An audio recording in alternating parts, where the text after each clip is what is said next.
Саламатсыңдар балалар. Біздің бүгінгі сабағымыз нефронның құрылысы және қызметі. Нефронның құрылысы мен қызметі туралы білетін боламыз. Негізгі ұғымдар: нефрон, бүйрек өзек жүйесі, капсула, бірінші реттік зәр түзілу, екінші реттік зәр түзілу, плазма, ультрасүзілу, репсорбция. Енді мына жерде балалар өздеріңіз көріп тұрғандай бүйректің құрылысы. Біз осы туралы қашан біліп алдық? Дұрыс, 8-ші сыныпта осы туралы ақпараттарды алдық. Бүйрек жалпы неден тұрады, қандай қызмет атқарады дегенді біз барлығымыз білеміз. Сондықтан біз бүйректің жалпы қызметін құрылысын есімізге түсіре кетсек, бүйрек капсула, қыртысты қабат, мыйлы қабат, нефроннан тұрады. Біз сол нефронды бүгін талдаймыз. Жалпы бүйрек қанды тазартады, сұйықтық деңгейін реттейді, қан қысымын реттейді, басқа да көптеген гормондық, дәрумендік қызметтер атқаратынын біз жақсы білеміз. Енді балалар, біз нефронның құрылысына тоқтайлық. Бүйректің негізгі құрылымдық және функционалдық бірлік болып табылады. Бұл әрбір бүйректе шамамен миллиондаған нефрон бар. Нефрон өзі бірнеше бөліктен тұрады.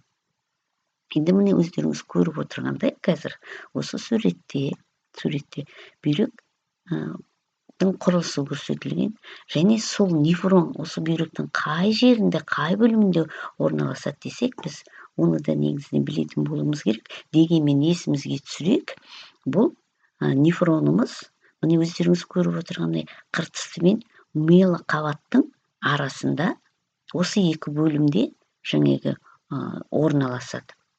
Бір сөзбен айтқанда, бірінші реттік сүзілу үдерісінің көп бөлігі қыртысты қабатта орналасады, және екінші реттік зәрдің түзілу үдерісі мыйлы қабатта орналасады. Онда енді балалар, біз осы нефронның құрылысына тоқталайық. Нефрон өзі бірнеше бөлімнен тұрады. Ең бірінші міне суретте көріп отырғандай, Бауман капсуласы, осы капсуланың ішкі бөлімінде, міне өздеріңіз көріп тұрғандай, капиллярлар торы бар. Осы жерде, осы Бауман капсуласында қан мен судың еріген заттарды алғашқы сүзілу осы үдерісте жүріледі. Алғашқы сүзілу үдерісі осында жүріледі. Одан кейін капилляр торлар. Алғашқы үдеріс жүрілетін болды ғой, капилляр торлар. Енді капиллярлар қанды бүйрекке жеткізіп, қан плазмасын сүзу процестерін жүзеге асырады. Сүзу үдерістерін жүзеге асырады. Одан кейінгі пароксималды ирек өзек жүйесі, міне мына жерде былай торланып кеткен, суретте кішкене түсініксіз болып тұр. Мына жерде қарасақ болады, мына жердегі, бұл сүзілген суды, глюкоза және басқа да пайдалы заттарды қайтадан қанға түзілу үдерісін іске асырады. Мына жерден бастап қанға түзілу үдерісін қайтадан іске асыратында. Қайта сүзілу үдерісі уже басталып кетті. Келескі, мына пароксималды ирек өзекшеге жалғасқан, мына өзекше шумақталып кеп, енді жіңішкеріп тегістеле бастады. Осы тегістелген жерден бастап гелий ілмегі деп атайды. Бұл гелий ілмегі сумен электролиттер кері сіңіріледі. Бұл денеде су тұздардың тепе-теңдігін, су мен тұздардың тепе-теңдігін реттеуге көмектеседі бұл жерде. Мына жердегі үдеріс, суреттерін қарасақ. Енді келескі дисталды бүйратүтікшесі. Енді мына жерден бастап өздеріңіз қарап атсаңыздар, қайтадан түтікшеміз көлемі жуандай бастады. Бұл жерде қосымша секрецияланып, қажетсіз қалдықтар шығарылып, дене сұйықтықтарының тепе-теңдігін реттеп береді. Мына бөлім болып келеді. Мына бөлімді.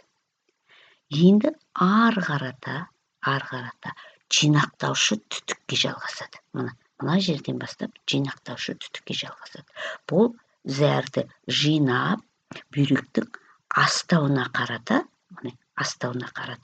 жібереді. Осы бір бөлімді біз не деп атайды екенбіз? Нефрон деп атаймыз. Онда нефронның құрылысы осындай болып келеді екен, балалар. Онда нефрон өзі қандай қызмет атқарады? Сүзу қызметін атқарады. Нефронда алғашқы сүзілу процесі әсіресе Боуман қосылысында жүріле бастайды. Қанның ұсақ молекулалар, тұздар, глюкоза алынады бұл жерде. Одан кейін қайта сүзу үдерісі мынау түтікшелерде жүріле бастады. Проксималды түтікше қанға пайдалы заттарды қайта сіңіріп, осы кезде пайдалы заттар сіңіру арқылы нефронның ағзаға қажетін сақтап қалады, қажетті заттарды сақтап қалады. Үшінші қызметі қажетті емес заттар, токсиндар және дәрілік заттар түтікшелер арқылы зәрге секрециялау арқылы мына түтікше жинақтаушы түтікшеге шығаруға дайындайды. Дейінгі төртінші қызметі зәрдің концентрациясын реттеп береді. Генлей имегінде мына бөлімде су мен тұздарды кері сіңіру зәрдің концентрациясын реттеуге көмектесетін бөлім. Балалар, жалпы осы нефронның құрылысы түсінікті деп ойлаймын. Онда сүзілуменен енді кері сүзілу, жаңағы айтқан екеуін салыстырып көрейікші. Сүзілу артериялық қан қысым және колобочок капилляр тамырлардағы қысым өткізгіш сияқты факторлар сүзілу процесінің жылдамдығын анықтайды. Кері сүзілу судың және жекеленген заттардың қайта сіңіру дәрежесін проксималды буым менен Генлейдің үңілмесіндегі физиологиялық процестерді анықтайды. Байланыстырған жүйе сүзілу мен кері сүзілу процестерінің бір-бірімен тығыз байланысты болу организмдегі сұйықтық электролит байланысын сақтай алады.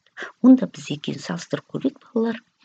Сүзілу дегеніміз фильтрация, және кері сүзілу дегеніміз репсорбция деген мағынаны білдіреді. Онда сүзілу үдерісте қанның гломерулус капилляларында жүзеге асса, кері сүзілу нефронның түтікшелерінде жүзеге асады, жаңа оны көрдік. Сүзілу қанның ұсақ молекулаларымен суды бөлу, кері сүзілу қажетті заттардың алғашқы зәрден қанға қайта сіңіру, сүзілу үдерісте жоғары қан қысымы арасында пассивті жүреді, кері сүзілуде пассивті мен белсенді тасымалдау арқылы жүреді. Сүзілудің негізгі мақсаты қалдықтарды алғашқы зәрге шығару, кері сүзілудің негізгі мақсаты ағзадағы қажетті заттарды сыртқа шығару. Енді балалар, осы өткен тақырыбымызға байланысты мынандай тапсырмалар орындап көрейік. Қан плазмасы бірінші, екінші реттік зәр құрамын салыстырып, кестені толтырып көрейік. Жайда компоненттер мына жерде берілген, су, ақуыз, глюкоза, тұздар, несібнәр, несіп қышқылы, қалдық заттар. Енді қан плазмасы бірінші реттік сүзілу кезінде, екінші реттік сүзілу кезінде қандай болатын кестеге толтыра қойыңдар. Жақсы, балалар, мен сіздерді толтырды деп ойлаймын. Уақыт үнемдеу үшін мен ары қарата кестемізді дұрыс жауабын көрейік. Су қан плазмасында мынандай мөлшерінде болады. Бірінші реттікте, екінші реттікте және. Енді мен осының бәрін толық айтпай қойын деп ойлаймын. Өзіміз сабақты қайтадан қарап, қатемізді дұрыстап, өзіміз бағалап аламыз. Қанша қате жібердік, қай жерде қателестік, әлде жақсы түсіндік пе дегенде өзіңізге қорытынды жасаңыз. Екінші тапсырма нефронның құрылысы мен қызметіне байланысты сәйкестендірейік.